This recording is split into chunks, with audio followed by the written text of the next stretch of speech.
भाजप नेत्यांची बोलण्याची पातळी घसरलेली आहे। सुधीर मुनगंटीवार यांनी भावा आणि बहिणीच्या पवित्र नात्याबद्दल जे अपशब्द वापरले आहेत त्यातून सुधीर मुनगंटीवार यांनी राजकीय फायदा घेण्याचा प्रयत्न केलेला आहे।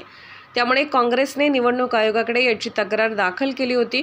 त्यांची निवडणूक उमेदवारी रद्द करण्यात यावी आणि कारवाई करण्यात यावी याबाबतचे निवडणूक आयोगाला सांगण्यात आले होते। याची दखल आता निवडणूक आयोगाने घेतली आहे। मात्र त्यांच्यावर योग्य ती कारवाई लवकरात लवकर निवडणूक आयोगाने करावी। त्या स्वतः मुंबई काँग्रेसच्या अध्यक्ष आहेत।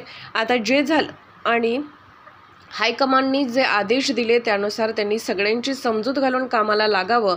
केंद्रीय नेतृत्व जे सांगतील त्यानुसार ते काम करतील।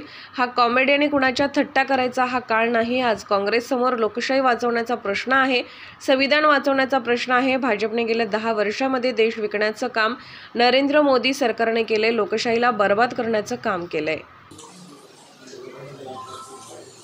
ज्या पद्धतीनं भाजपच्या नेत्यांची जी पातळी घसरलेली आहे, सुधीर मुनगंटीवारांनी बहीण आणि भावाच्या रिश्त्यामधलं जे पवित्रता आहे त्याबद्दलही अपशब्द वापरून राजकीय फायदा घेता येईल का तो एक प्रयत्न त्या ठिकाणी केलेला आहे। आणि त्या दृष्टिकोनातून निवडणूक आयोगाकडे आम्ही त्याचं निवडणुकीचं उमेदवारी रद्द करावी आणि त्यांना अटक करावी ही मागणी केलेली होती। निवडणूक आयोगाने त्यामध्ये दखल घेतलेली आहे। आपण निवडणूक आयोगाने तातडीनं कारवाई करावी ही मागणी आमची आहे। त्या स्वतःच त्या मुंबईच्या अध्यक्ष आहेत।